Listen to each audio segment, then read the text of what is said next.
వీరు చాలా అతి, మీరేం అనుకోవద్దు. వీడు కూడా అంటే నేను మైక్ టెస్ట్ చేసుకున్నాను. నేను కూడా నీకు అర్థం కావట్లేదు. మైక్ టెస్ట్ చేయడానికి నేనున్నాను, ఒక సౌండ్ ఇంజనీర్ ఉన్నాడు. ఆయన నిద్రపోతున్నాడు.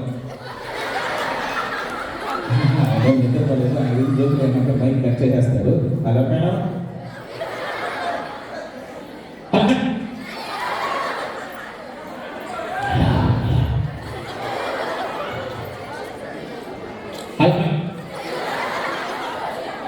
This is very too much. సరే వదిలేసాయి. అంటే నేను ఏం మాట్లాడితే అది మాట్లాడతావా? నేను చాలా మంచివాడిని. నేను చాలా మంచివాడిని. నేను బుద్ధిమంతుణ్ణి. నేను కూడా నేను తెలివైన వాడిని. నేను కూడా నేను ఎందుకు పనికిరాని చెప్పి ఎదవని అది అందరికీ తెలుసు. రామ ఓకే, నీ పేరేమి? ఇంతసేపు బాగున్నావు కదా, ఎందుకు అలా అరుస్తున్నావు? కామ్గా ఉండు. నీ పేరేమి? ఎందుకు అలా అరుస్తున్నావు?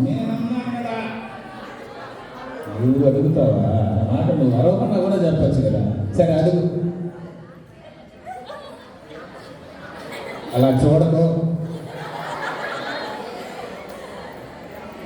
Please hello. ఓకే, నీ పేరు? మధుప్రియ. నీ పేరు? మమత. వీళ్ళు ముగ్గురు ఎలా ఉన్నారు? మా సిగ్గేస్తుంది.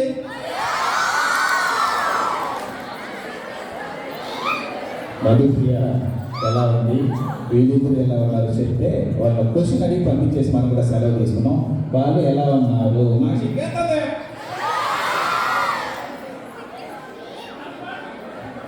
నువ్వు సిగ్గుపడాల్సిన అవసరం లేదు. నువ్వు అలా అంటే అనకూడదు, కంకర పట్టుకొని. సరే మధుప్రియ ఎలా ఉంది?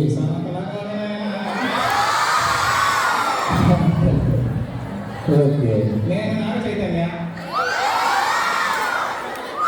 అబ్బా అబ్బా, ఇది కానీ అప్పుడే అనుకున్నా ఏంట్రా ఇది మాట్లాడుతున్నా. సరే మధ్యలో నేనున్నాను కదా. బ్రహ్మానందం. ఆమెదే జోకులు వేసుకుంటాడు. సరే మధుప్రియ, నేను ఒక ప్రశ్న అడుగుతావా? ఏమడుగుతావు? నీకు పెళ్ళయిందా? సరే, కాలేజ్ స్టూడెంట్స్ చిన్నపిల్లలు పట్టుకొని పెళ్ళయిందా అని అంతా అడగకూడదు.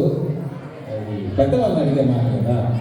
సరే ఇంకేదైనా ఒక మంచి ప్రశ్న ఏమడుగుతావు? నీకు ఎవరన్నా? అని అలాంటి క్వశ్చన్ అవన్నీ అడగకూడదని చెప్తున్నాను. సో కాలేజ్ కాబట్టి అలాంటివన్నీ అడగకూడదు. ఫస్ట్ మధుప్రియ సారీ చెప్పు, నువ్వు టూ మచ్గా మాట్లాడినా. సారీ నిజంగా వీళ్ళు చదువు పట్టించారు. మీరు వెళ్ళండి, నేను గట్టి చేస్తాను. మీరు కూర్చోండి. Thank you.